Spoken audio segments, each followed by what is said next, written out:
All rise, please. United States District Court is now in session. The Honorable James L. Robart, United States District Judge presiding. Please be seated. The clerk will call this matter. Case C-12-1282, United States of America versus City of Seattle. Counsel, please make your appearances for the record. Good morning. Mike Diaz for the United States, Your Honor. Diaz. Your Honor, Tim McGatt from the United States. Smith. Vaughn. Matthew Barge from the monitoring team. Thank you.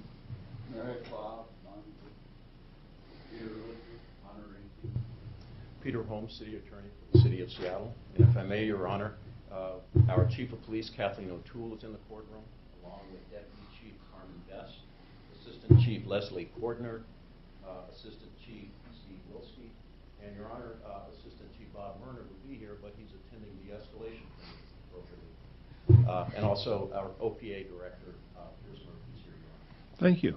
It's nice to see them. Rebecca Boatwright, Assistant City Attorney for Defendant City of Seattle.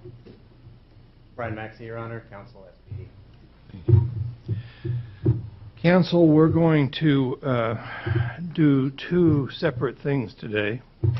The first is I'm going to hear input on the use of force policies.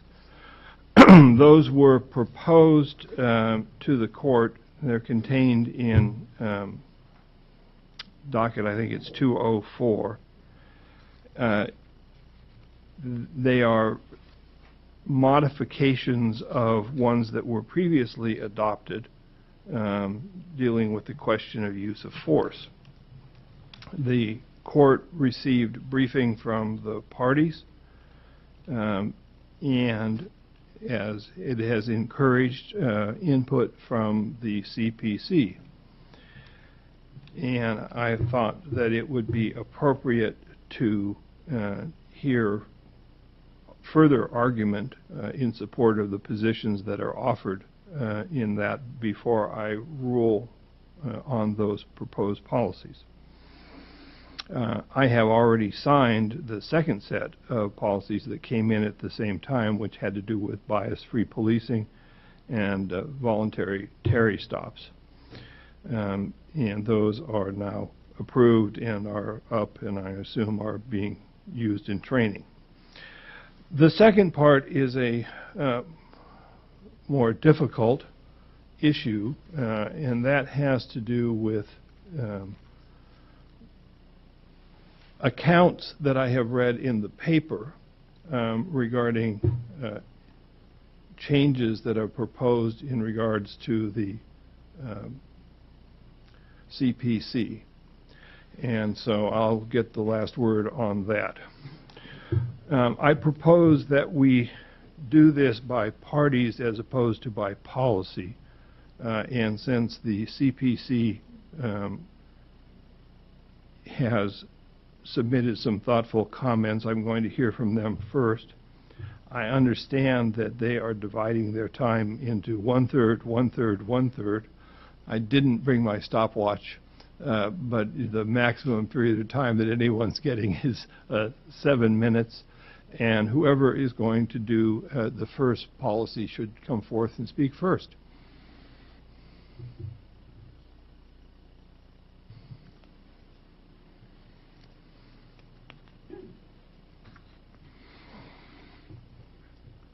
Ms. Lopez, I need you to introduce yourself for our record, please. Good morning. May it please the Court. My name is Fel Lopez. I'm the Executive Director of the Community Police Commission. And I respectfully ask if the judge would mind. Reverend Harriet Walden will be using just a bit of the portion of the time to discuss the importance of the community involvement in this particular process as it relates to the use of force policy. I had planned to speak about the process, how we receive feedback, and why that engagement was important to the process. But the bulk of the time we would save for Lisa Dugard, who would be discussing the 3 key recommendations from the amicus letter. That's fine. Recognize that I'm discouraged. In fact, I think I've told the monitor he couldn't split up his time, but I'll permit this because of the importance of your contribution. So please. We appreciate that. Thank you, Your Honor.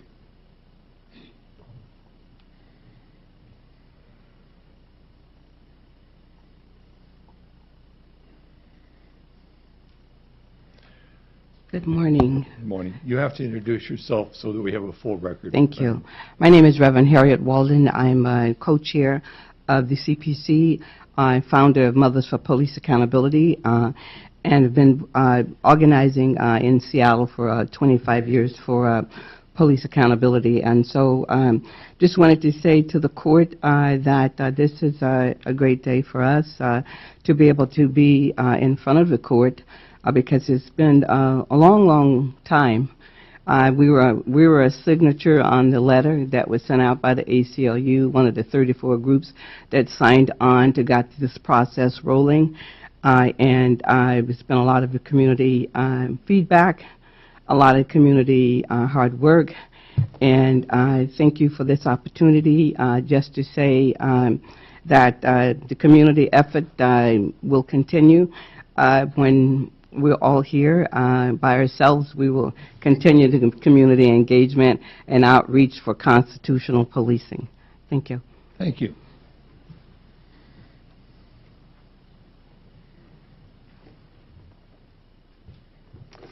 I'd also like to note that any questions related to the proposed police accountability legislation also be directed to Lisa.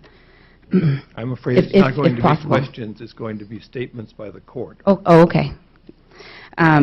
So I am the ED of the CPC, but I'm also the past president of the Latino Bar Association and one of the signatories on the community letter requesting the Department of Justice, also current board president of One America. I think it's important to note that the CPC represents leaders from across the community spectrum of Seattle who understand that all voices matter. Just slow down, ma'am, or you're not going to have any record at all. Okay, so got you. Remember to breathe periodically. Okay, I will. Regarding this process, the CPC felt it was important to capture as much feedback as possible from officers across SPD.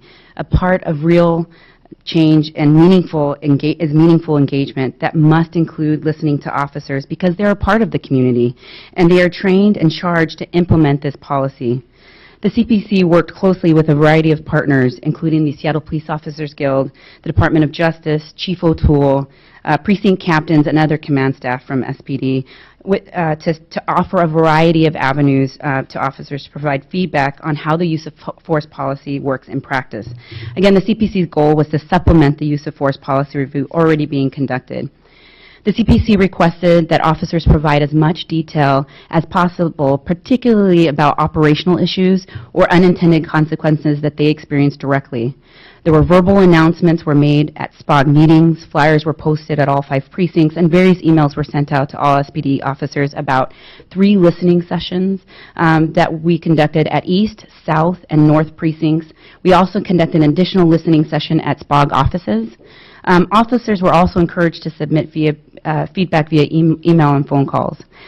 Mike Diaz from the U.S. Attorney's Office also attended all of those listening sessions. Roughly 25 officers or so participated in those listening sessions. Most came out of the North Precinct listening session, where we had a very robust discussion. Feedback from officers was organized into 2 categories in a report the CPC submitted to the monitor and parties on November 25th, 2014. Those 2 categories were policy clarifications and implementation and administration. The policy clarification section included references to the SPD directive clarifying the use of force policy, less lethal tools, protected classes, handcuffing, and swallowing. Implementation and administration section included issues with reporting and paperwork, lack of consistency in internal training and messaging, forced investigation team, and mass demonstrations. The CPC also worked with the monitor and parties during various workgroup sessions to suggest revisions, many of which were incorporated into the monitor submission, and the CPC has appreciated that inclusive and worthwhile process. However, the CPC believes that the policy has omitted 3 key changes. Lisa will discuss these changes further.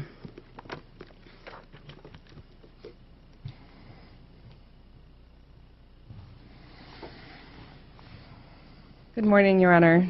I'm Lisa Dugard. I'm the Interim Deputy Director of the King County Department of Public Defense and also the Policy Director at the Public Defender Association, where I've worked for a number of years, 17 years, with the Racial Disparity Project, which works to reduce systemic racial inequality in the justice system. Your Honor has our letter, and I would be glad to respond to any specific questions or further inquiry that the court had. The The first recommendation that we made, well, first of all, let me step back and say how much we appreciated the collaborative process that we engaged in with the Seattle Police Department and the other parties in the lead up to the submission of the proposed policy revisions to the court. Many of those revisions are suggestions that we embrace and support, and some of them originated in the suggestions that we made in those informal conversations, so we really appreciated that process. As Faye indicated, and as the court knows, there are really only 3 areas that we felt it important to bring to the court's attention outside the scope of the proposed revisions that the monitor submitted. The first is in the core principles 8.000, we suggested that this policy provide, the use of force policy provide, that when officers' actions are technically out of policy, but in conformance with the official and current training on use of force, that the officer not be found to be out of policy. Our original language was pretty sweeping. In our letter to the court, we suggested a modification that the OPA director suggested and that we actually embrace, which is that weight be given. First of all, there would be a burden of production on the employee to show that this is true. But if the employee can show that, the policy should direct that the OPA director give that weight and have the opportunity to make a non-sustained finding and instead direct management action, because really in that instance the problem is it's an organizational problem and it's not an employee problem. We concede that the court can go the way the United States recommends and the proposed policy submitted by the monitor frames it. That would be typical. But we're urging the court to take a further step in the interest of enhancing the actual and perceived legitimacy of the policy among police officers. And the reason that we think this is important is that we think it will make it more effective. Bottom line, yes, officers are members of the community, and that is one of our principles, but fundamentally, we're committed to the reform process working, and we want to see real change out there. And we believe that this is an important gesture that will enhance that process. Let me stop you and raise 2 issues then. First off, the language that you've submitted, I guess this technically comes from the OPA director, when an officer's actions are in conformance with current department training, it will be given weight in determining whether a sustained finding should be entered against the officer. That's an OPA function, isn't it? Well, it directs, yes. Why are we sticking in use of force something that pertains to OPA? It's true that this could go elsewhere, and if it did go elsewhere, that's, from our perspective, would also be valuable. So if that were the court's direction that this is an important step, but it should be lodged elsewhere, for example, in the OPA manual, that is not something that we would disagree with. All right. But this was the policy before us, and this was our opportunity to.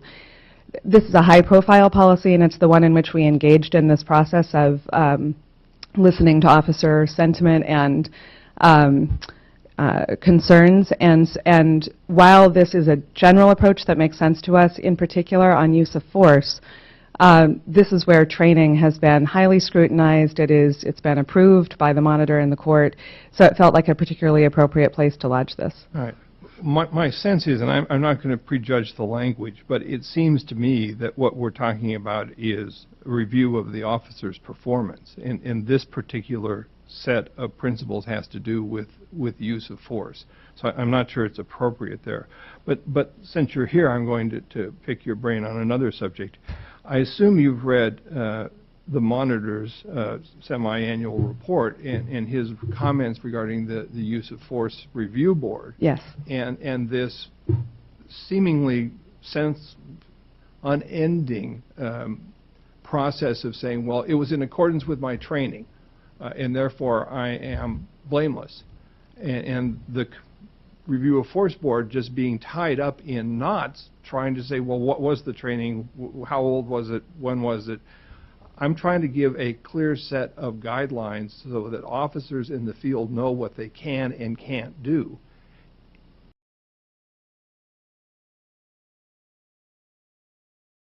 And it seems to me to retreat from what's in there right now to, well, it's in accordance with my training, so it's okay, in the OPA process is a step in the wrong direction. Your Honor, those are important, clearly very important questions to us as well. We don't sit in on the Force Review Board as some of the other folks in the room do, so we don't have the firsthand perspective, and greatly appreciated the monitor's thoughtful portrayal of where that process is stuck and some of the problems associated with the current state and recommendations for improvement. We use the phrase plateaued. I like that, and we can adopt that as well. I can think of places where we could use plateaued.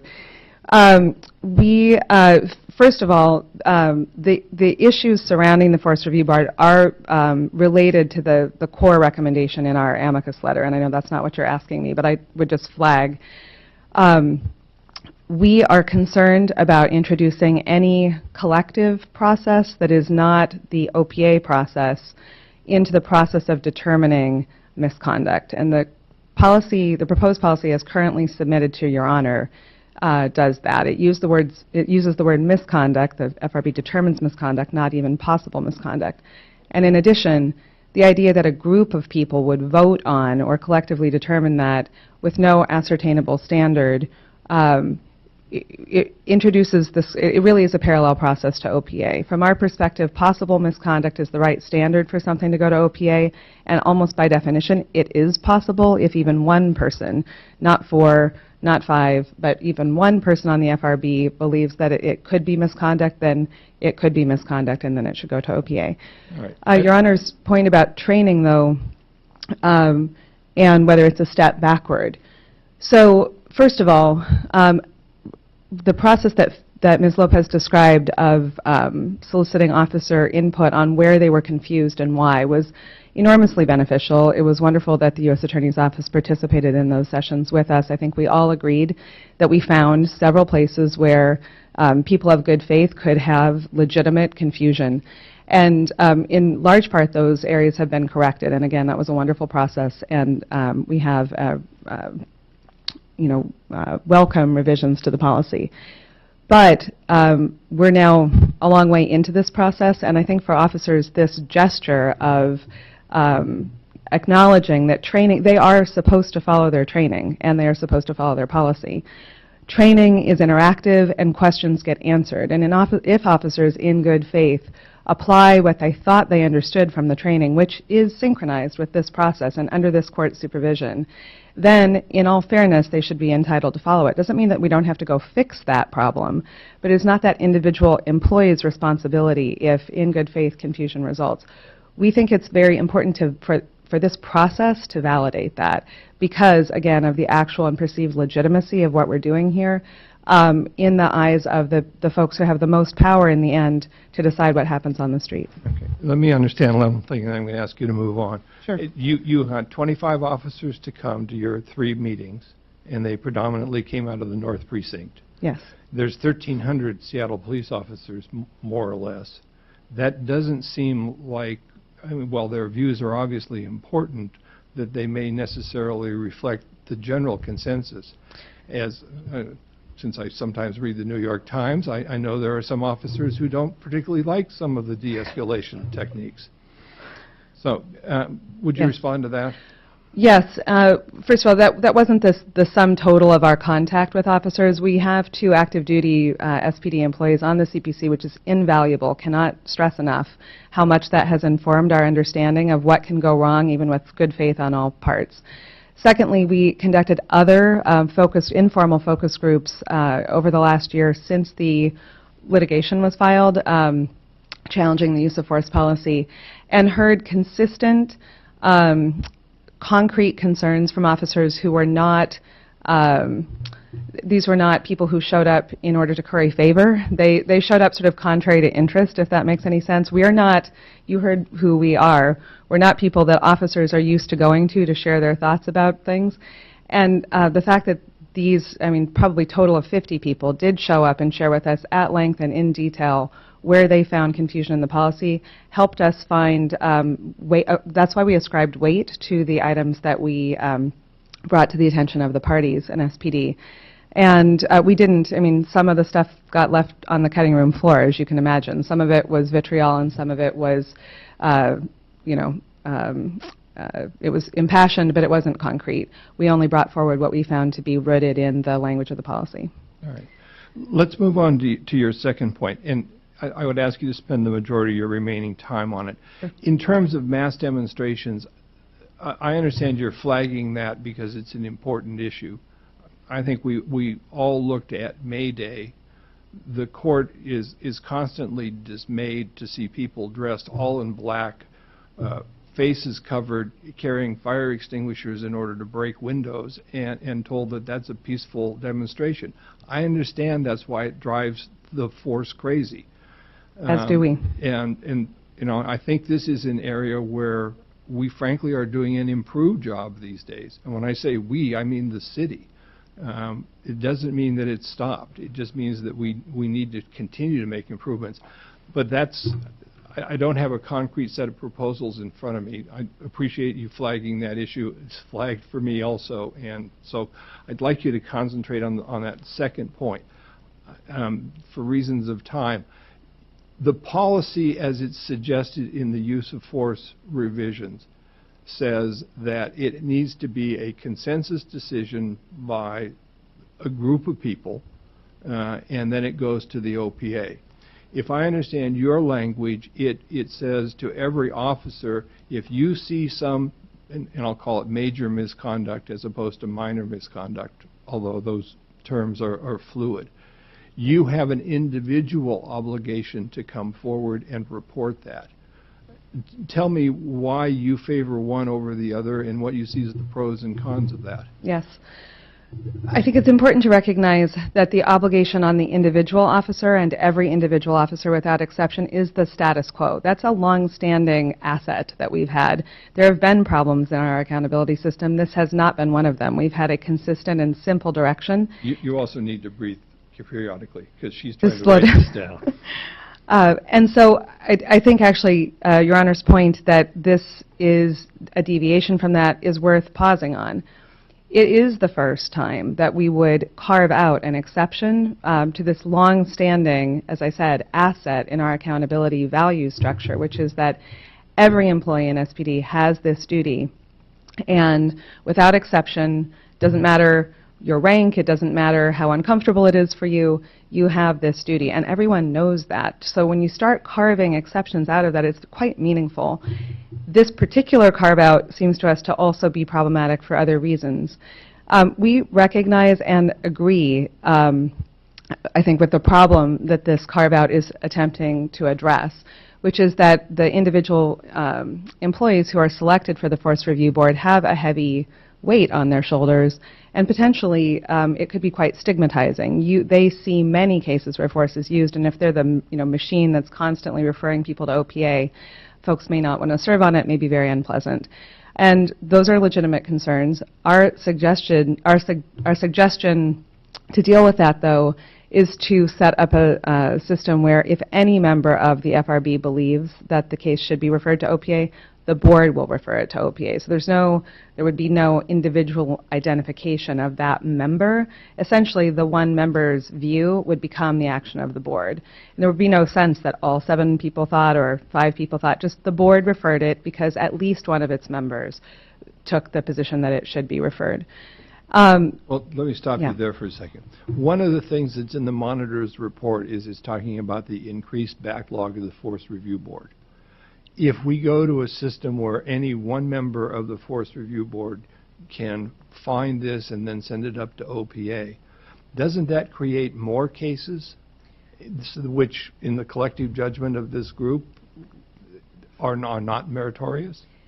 Well, it would slightly increase the volume that OPA has to touch, but in the other topic that Your Honor may or may not be is going to make statements about, but not necessarily ask me questions about, the accountability system and OPA's, the efficiency of OPA's processing is an area where there are some encouraging proposals for reform that should be able to take care of that volume.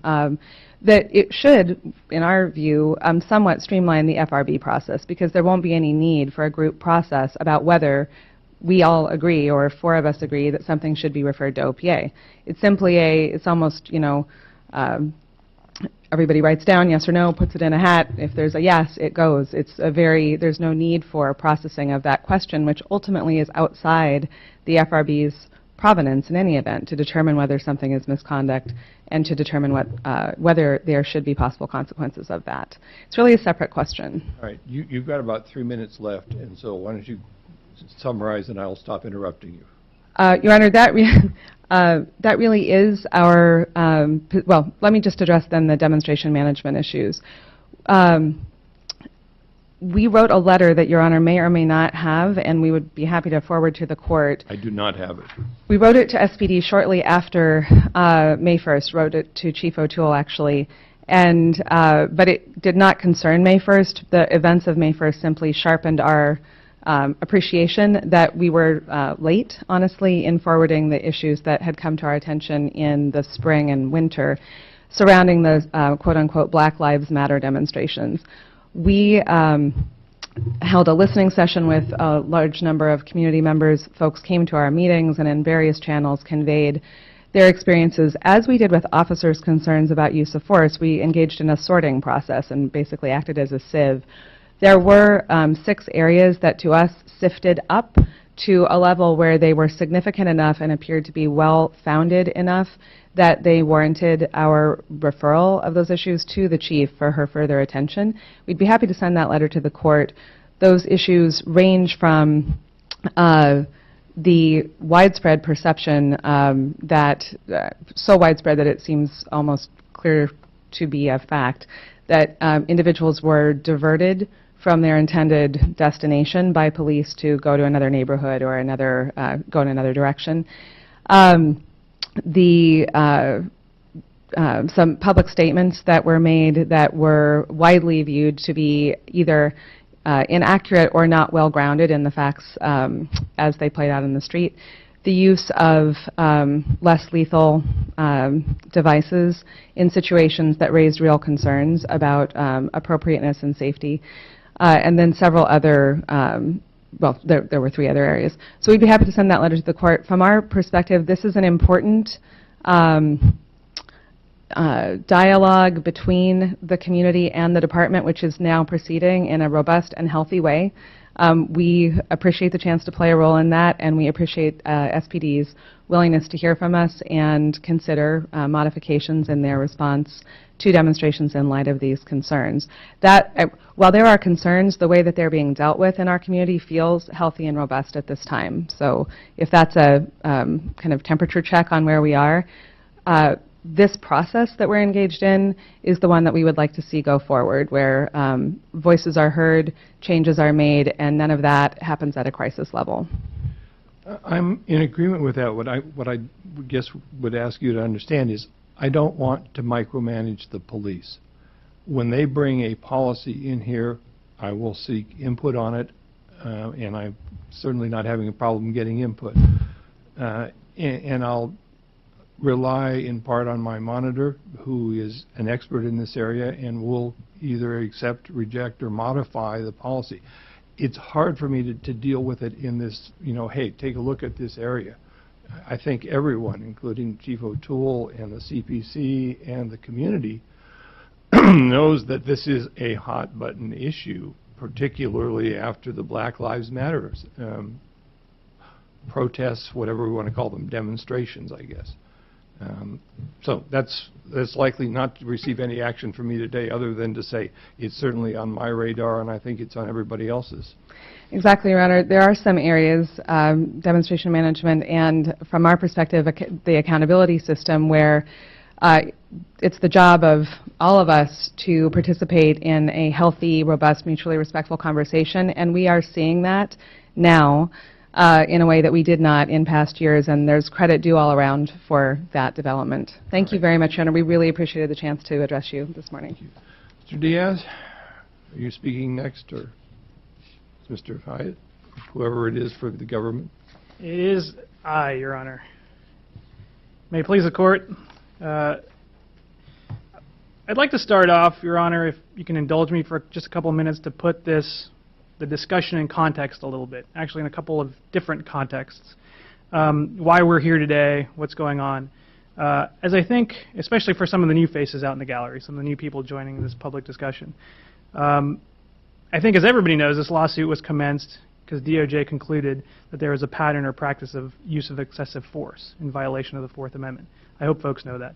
A little bit more in the weeds is that we found that that pattern existed in part because of the rules of the road. The policies were unclear or insufficient to ensure that officers were behaving constitutionally, and that the training and the oversight keying off those policies were thereby also deficient. So fixing those policies, the rules of the road, matter a great deal to policing.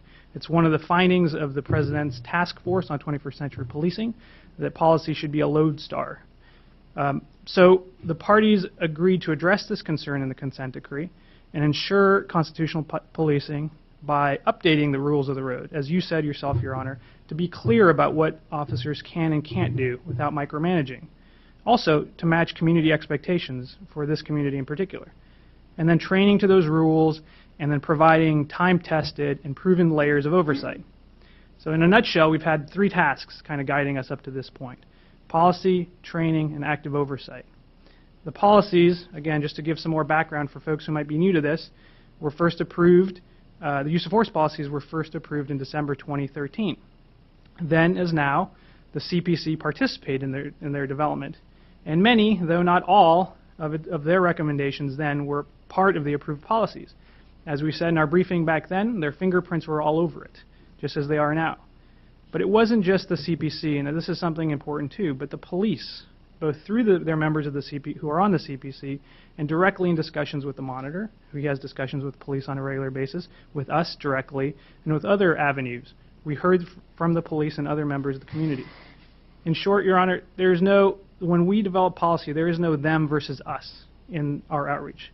Everyone with an interest in these matters is consulted and participates in policy development.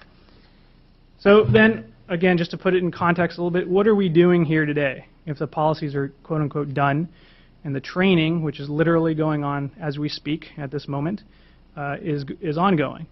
Well, one of the critical features of the consent decree is that it's not static. Nobody comes down from that mountaintop with tablets and say, these are the policies.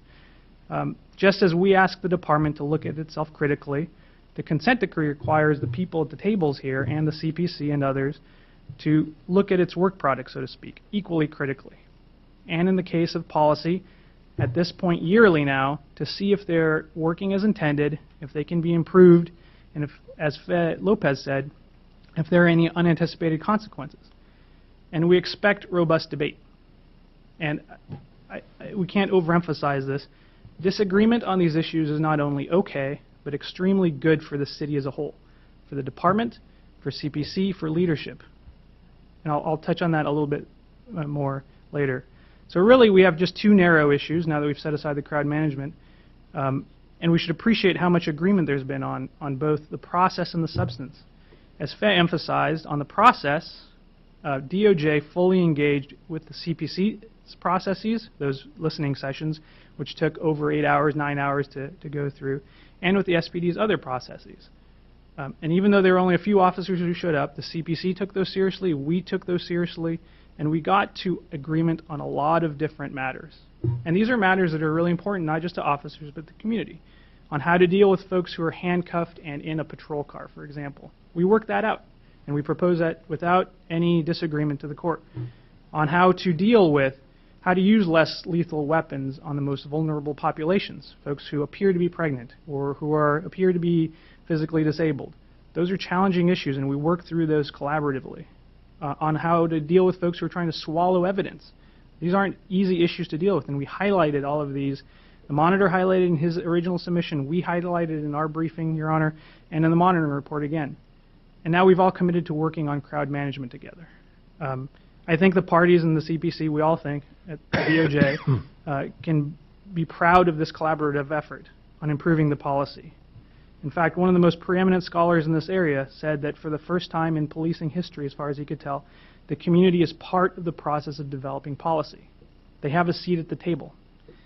The CPC didn't get everything they wanted. SPD didn't get everything they wanted. The DOJ didn't get everything they wanted. But again, the robust discussion is a healthy process for the city to engage in. So with that as background, Your Honor, I'll just briefly touch on, and I'll let the city talk a little bit more about the two specific areas of disagreement today. I'll just emphasize a couple of things that have already been raised. On the first one, the relationship between the policy and training, I actually think that we're probably very close to agreement on this issue, Your Honor. If the CPC is now adopting the OPA director's language rather than the language that they initially proposed, we're probably pretty close. But again, as Your Honor suggested, this is a discussion that probably isn't quite ripe. And to preserve your resources, Your Honor, we would suggest waiting until we have the revised OPA manual, which under the third-year monitoring plan is scheduled to be presented to the court by September 10th. So if you can give us a little bit more time, I think we can work on that a little bit more, because I think we're probably pretty close. On the FRB, on the internal mechanism issue at FRB, just a couple of points I'd like to cover. First, DOJ agrees with the monitor and with the city that it's not, we don't want to overemphasize or exaggerate the issue here. It's not that FRB is the only gatekeeper to OPA. It's not as if complaints will run dry if FRB somehow has a consensus model as opposed to a single trigger model. There are multiple on-ramps to OPA, and this is very purposeful. This is based upon, like I said earlier, time-tested, proven mechanisms of accountability. First of all, there is the any officer who witnesses possible misconduct, as Ms. Dugard said, has an obligation under 5.002 to report that. There is the supervisor who reviews the force. If he sees misconduct, he or she has an obligation. The board members each have a right to refer. The OPA director, Pierce Murphy, who's here with us today, who attends the FRB, also can self-refer, can pluck these cases out. And so there are lots of ways to get to OPA, and it's not just FRB. I think maybe more importantly, and this will be my second and last point on this, and I'll let counsel for the city cover any other points.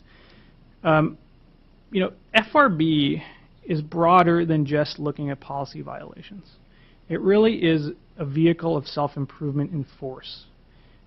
It looks at more than just policy. It looks at training. It looks at tactics. It even looks at equipment issues that might have arisen. It allows the department to assess, learn, and continually improve in force areas. And a little bit in disagreement with what Ms. Dugard said, it actually should function parallel to OPA with distinct purposes. And if you just make it a single trigger, single officer threshold, what FRB may become is just a pass-through through OPA. And when you toss it over the fence to OPA, prematurely you could kill that robust, self-critical discussion that will prevent systemic constitutional policy failures from arising. So again, they just are different beasts, and they should remain different beasts. Another metaphor is that they are belts. They're like having belts and suspenders. They're checks and balances. The chain is a belt. The supervisors are a belt. FRB is a suspender. OPA is a suspender. These other areas ensure multiple layers of review. And so just to conclude, Your Honor, just a couple points. Now zooming back out, again, we want to emphasize that this type of robust policy discussion and disagreement is not only okay, but extremely good for the city as a whole to engage in. We have found, and my colleague from the Civil Rights Division is here, we have found where departments fail is by not engaging in this kind of robust debate, by becoming complacent, by becoming insular, by not listening to their communities. And this debate has been anything but passive or insular, Your Honor.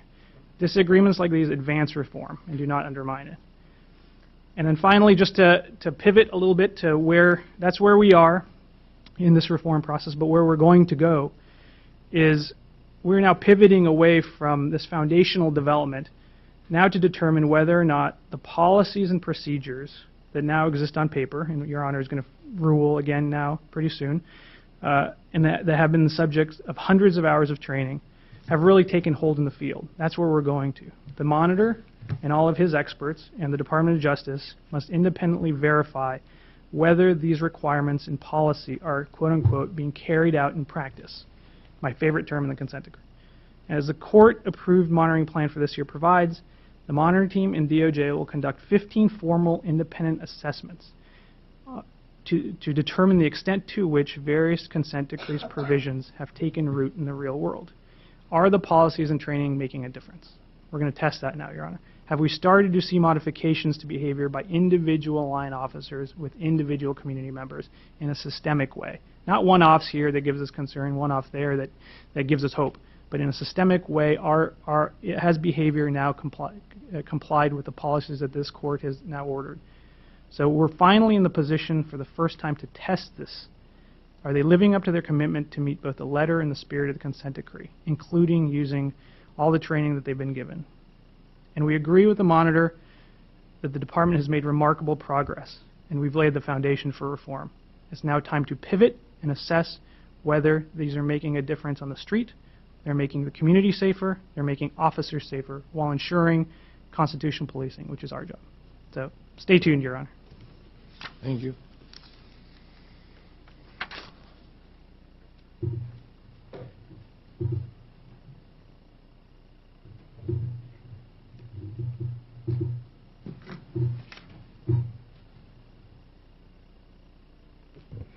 Good morning, Your Honor. Rebecca Boatwright, Assistant City Attorney for the City of Seattle. With the court's permission, I'd like to divide my time in parts so that Mr. Maxey, on behalf of the Seattle Police Department specifically, can respond to the concerns over the policy that were raised by Ms. Dugard, and spend my time discussing the city's commitment to community process, community engagement, and where the city believes we are with respect to the policies overall. All right, that's fine. I want to first echo the statements made by Ms. Walden and by Ms. Lopez with respect to the importance of community engagement in the process. And as has been underscored by events around the country over the past several months and since the parties last stood before you, a community's trust in its police department is not only the overarching hallmark of reform, it is of paramount importance in maintaining a safe and thriving community. And likewise, to echo Ms. Lopez, it is also of critical importance that as a department moves forwards towards reform, the voices of the community are joined by the voices of the officers who are sworn to serve and protect that community. And we have seen under Chief O'Toole's leadership, the department continues to emphasize its outreach to both the community and to officers, allowing both and encouraging both, inviting feedback from both as the department works to better craft and hone its policies in the manner that is transparent, consistent with best practices, and in some cases, which establish best practices. The city submits that the use of force policy that is before the court today is a testament to the collaborative process. The city submits that it is a major achievement that the department, through collaboration with the Department of Justice, help from the monitoring team, and valuable input from the community and its officers, was able to make surgical yet critical changes to the policy that improve the clarity, the functioning, and the effectiveness of the policy while preserving not only the core constitutional issues but also the higher standards of conduct to which Seattle is committed. We find it highly encouraging that other departments across the country, including Baltimore, Cleveland, and New York, are sending representatives to Seattle to learn from our experience and the progress that we have been able to achieve through our collaborative process. Similarly, we are pleased that the Department of Justice has specifically recognized our de-escalation training in particular as a model for the rest of the country. Mr. Diaz mentioned that this is not a static process. The policies have been adopted and the policies continue to be reviewed at multiple levels. And what is important about the changes that have been made today is the changes incorporate the feedback from all interested parties. The process that was set up in the consent decree for policy review is in fact working. Mr. Diaz mentioned that the DOJ didn't get everything it wanted, the CPC didn't get everything that it wanted, and the city didn't get everything that it wanted. The city collectively believes that the policy that is set forth is in fact the best policy for the department moving forward. I'd like to yield time to Mr. Maxey to speak specifically on behalf of the Seattle Police Department with respect to the changes that the CPC requested. Thank you. Mr. Maxey?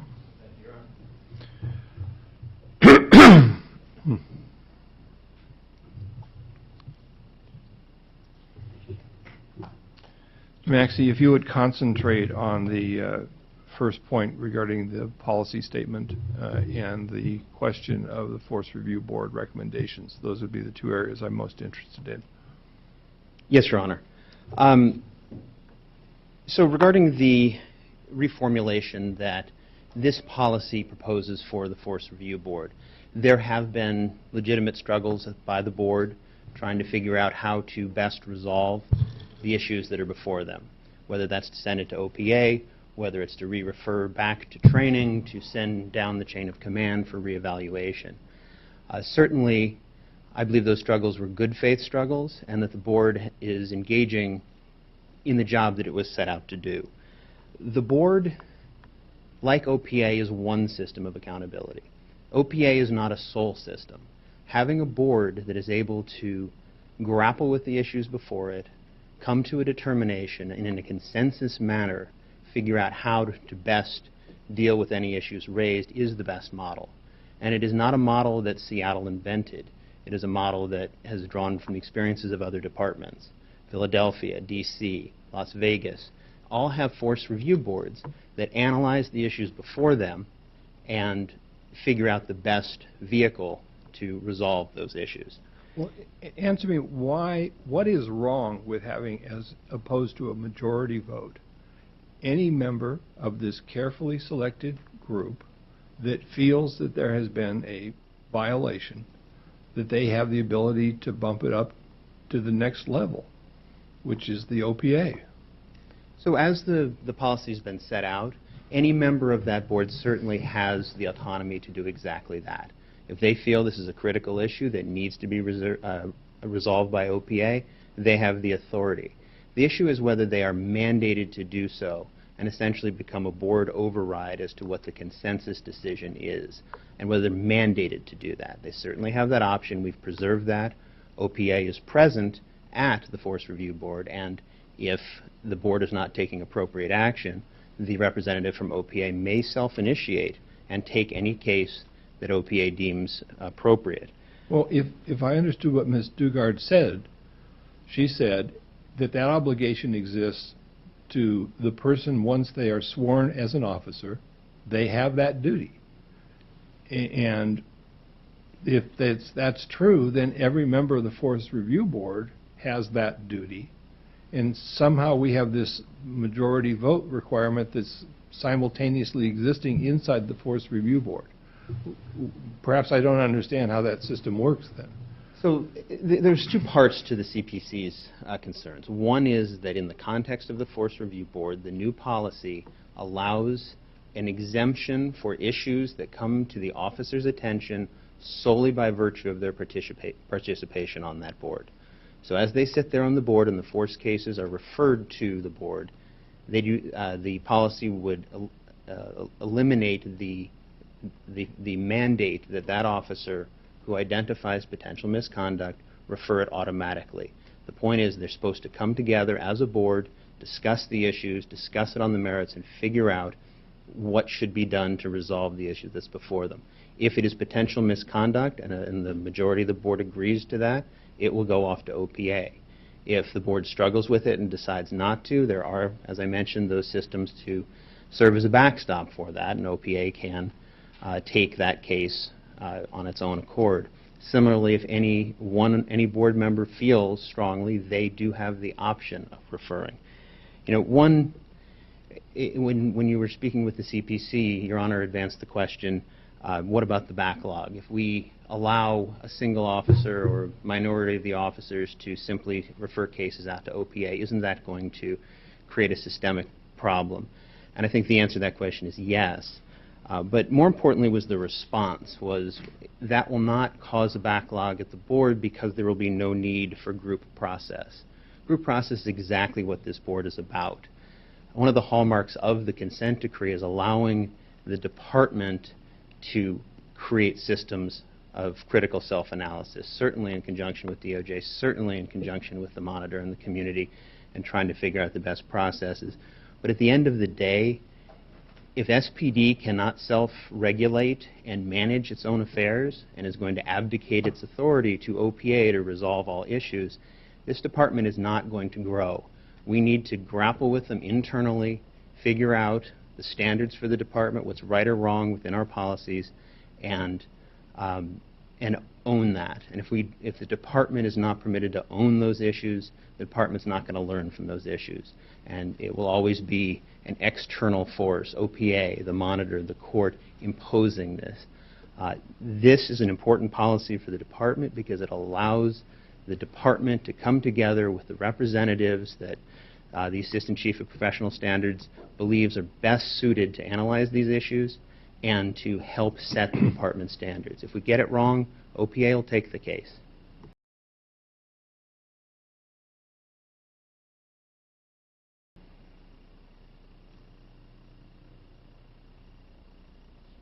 So it's a two-part process. In order for this board to have that function, we have to eliminate the mandate for the individual officers and empower that board. And that is what we believe is the best practice. That's the model that's been borne out in our other jurisdictions. That's what the DOJ and the monitor are encouraging as well. Briefly, just on the training issue, what the CPC flagged, and I think is really important, is that there is complexity to the issue of what should be referred to OPA, what the right and just resolution is. And that's some of what our board has been grappling with. If the board determines that a particular use of force is objectively reasonable, necessary, proportional, and they are prepared to administratively approve that use of force, yet there's a technical violation of the policy, the board struggles with what is the right thing to do under those circumstances. As the board has been reconstituted and the retraining that has just occurred, there is now clarity for that board as to what authority they have and, more importantly, what authority they do not have. And that is the system that we think is appropriate. Allowing officers to argue that I was trained differently from policy in some way would undermine the effectiveness of the system. Training needs to reflect policy. That's the design of it. If it's imperfect, we need to fix that. And I think that, as the court recognized, or at least has suggested earlier, the place to address that would be in the functioning of OPA. OPA ultimately does need to be given the flexibility to make decisions that are right and just, even if there is a technical policy violation. There's got to be some flexibility to account for that, but it should not be addressed before the referral to OPA actually occurs. Any other questions, Your Honor? No. Thank you.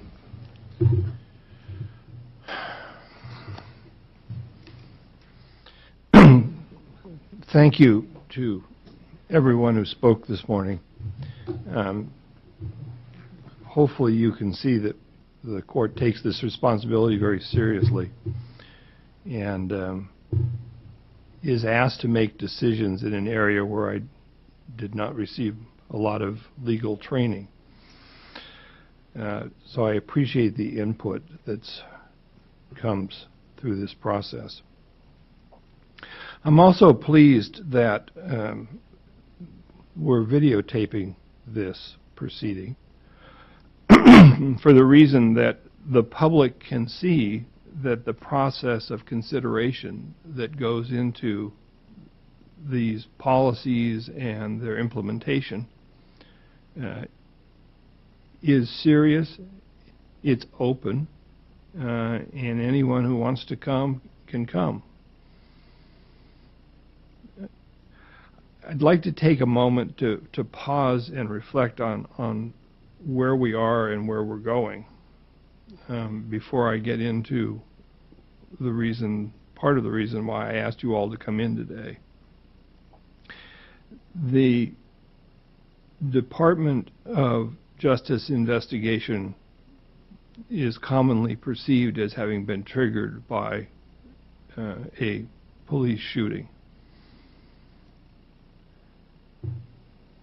The court became involved in July of 2012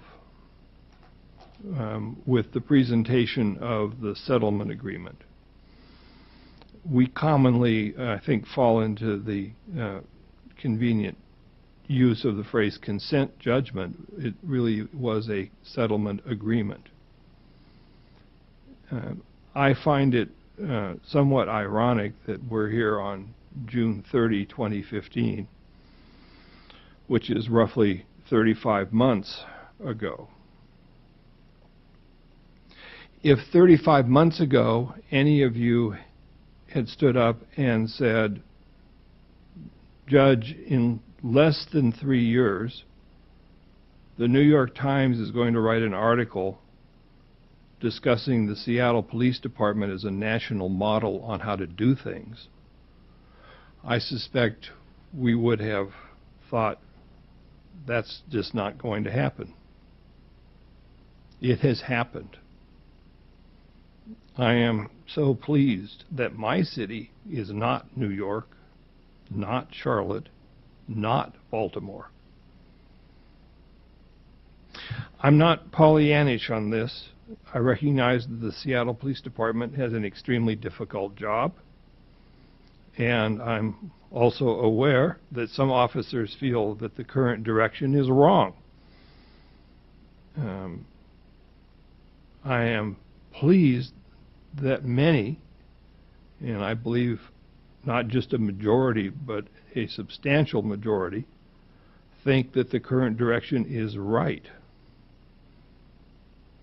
And I'm also not Pollyannish in believing that there are not acts outside the policies adopted by the court, and when we find them, we do our best to deal with them. So I'm going to record myself as pleased with the progress that we've made, with more work to come. I'd like to extend some thanks to people who've been involved in this process.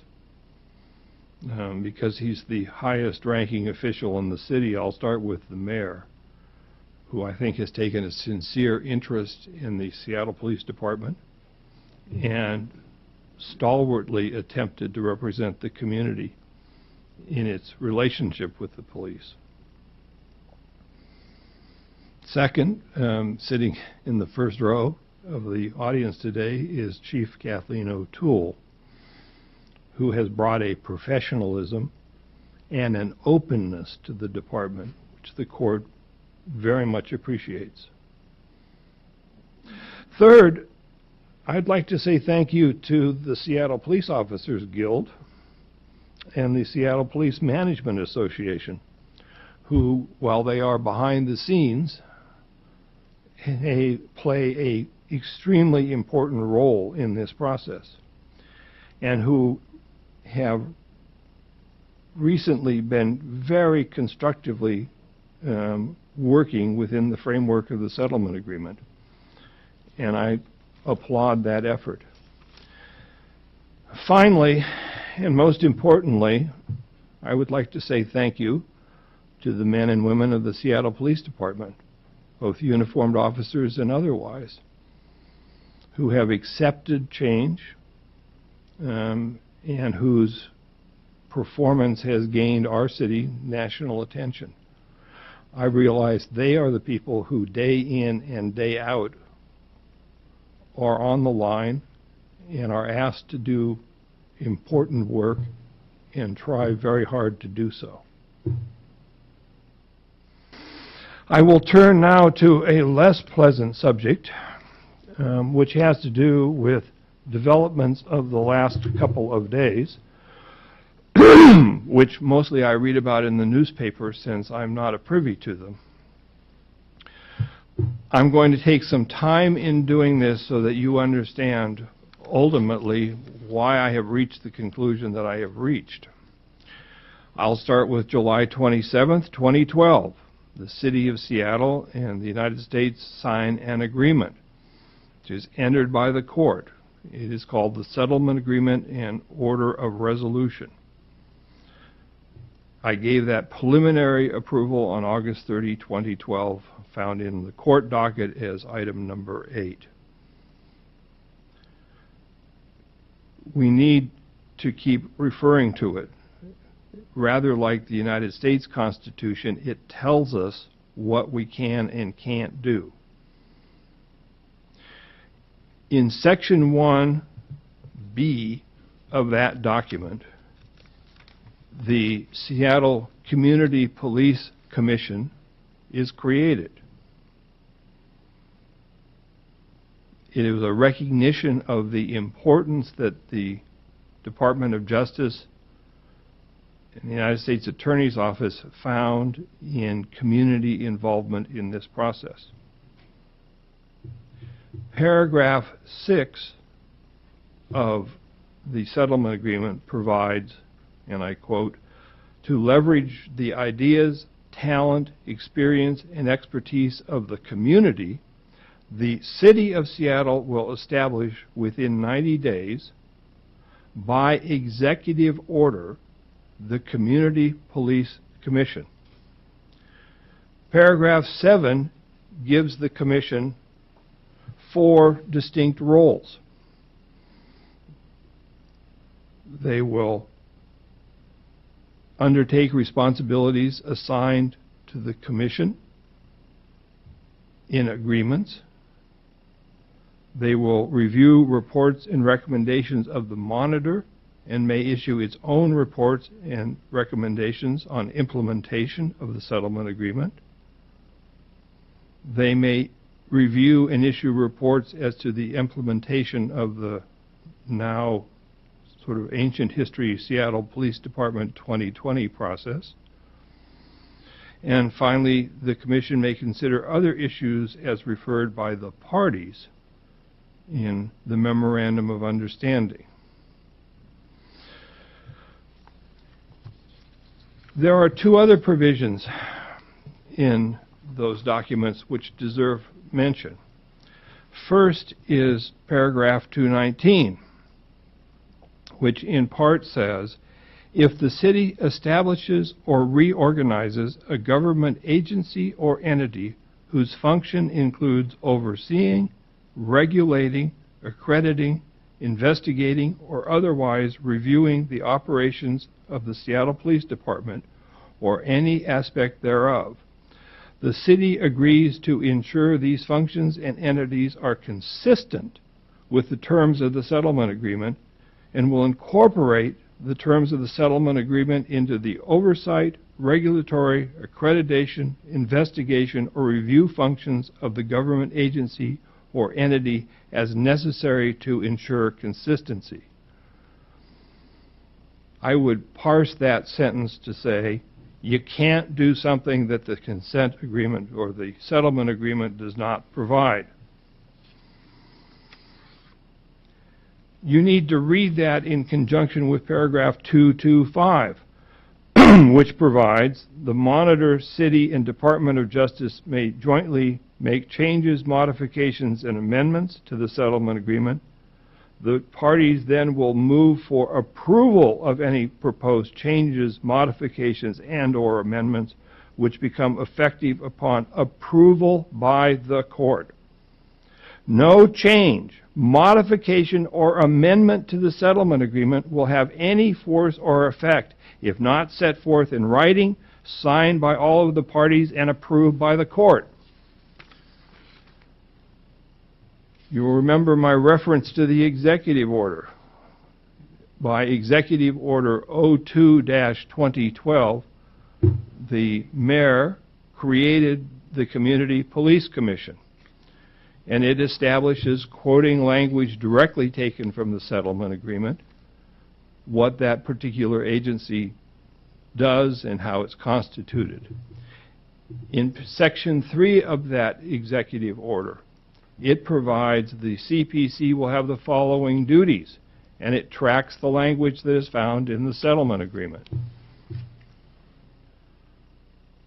Somewhere after all that was done, the parties seem to have run off the railroad. City of Seattle Ordinance 124021 provides for the creation of a Community Police Commission. It says, and I quote in Section 1, "It will remain in existence until terminated by the city, but this termination may not occur prior to the termination of the settlement agreement between the United States and the City of Seattle." That appears to be an effort to convert the executive order establishing the Community Police Commission into something else. It provides in paragraph 3 or section 3, the CPC will have the following duties. It then tracks the language from the settlement agreement until you get to paragraph E. And paragraph E provides the CPC may propose legislation to the City Council that will further the purposes described in section 2. That, ladies and gentlemen, is not in the settlement agreement. It is an amendment of the settlement agreement, and it is out of conformity with the settlement agreement. And it will not be tolerated by this court. You don't get to unilaterally change the settlement agreement without bringing it back here. And I am very upset and frustrated that you've engaged in this kind of behavior. I don't know what agreement was reached last night, other than I read the Seattle Times since they have most of the coverage. And it says, setting in motion a proposal to make the CPC a permanent independent civilian board. The CPC, ladies and gentlemen, exists as part of a settlement agreement. It has a duration. If you want to change that, you need to bring it back here. You don't change it by bringing legislation to the City Council and having it adopted. It says, among other things, that, now before the mayor can fire the civilian director of the police department's Office of Professional Office of Professional Accountability, that they require the council's agreement. The Office of Professional Accountability is covered by the settlement agreement. It has provisions related to the settlement agreement in it. You don't get to change those because you think it would be a good idea. If you want to amend the settlement agreement, you bring it back here. So I really don't care what accord was reached last night. None of it is going to be put into effect until someone follows the provisions of the settlement agreement, which you all agreed to and which you are bound by. This court is who determines what is constitutional policing in the City of Seattle. The parties don't get to just decide on their own, this is what we want to do. I don't know how to make myself any clearer. You just can't take something that's created as an instrument of the court and change it to your own particular wishes. That's just not how this works. I don't know who proposed the ordinance. I don't know whose idea it was. I'm not aware of its terms because it was not filed with the court, until it started to be referenced in various press releases. I know of only one amendment to the settlement agreement, and that had to do with the details of the monitor. It strikes me that reading these news reports, what we have here is various groups seeking to grab power, and that's not going to happen because the court is the one who controls the settlement agreement. The bottom line is, if these reports are accurate, and once again I stress, I haven't seen the accord, they need to stop and they go back to abiding by the settlement agreement. So let me summarize. We've had a lot of discussion about citizen involvement. The settlement agreement recognizes that citizen involvement is good. That's why we created the CPC. That's one takeaway you should take from today. Secondly, you cannot change the settlement agreement except through the procedures to do so under the court order. So that it is absolutely clear, don't blame the Department of Justice, don't blame the city, don't blame the mayor, don't blame the chief, don't blame the city council unless they've done this intentionally, and don't blame the CPC. This is the court enforcing its order. And we are going to continue to exist by the court enforcing its order. With that bit of advice, which hopefully is expressed in sufficient terms that you all understand it, I appreciate your attendance today. I found the discussion helpful, and we are in recess. All rise, please. Court is in recess.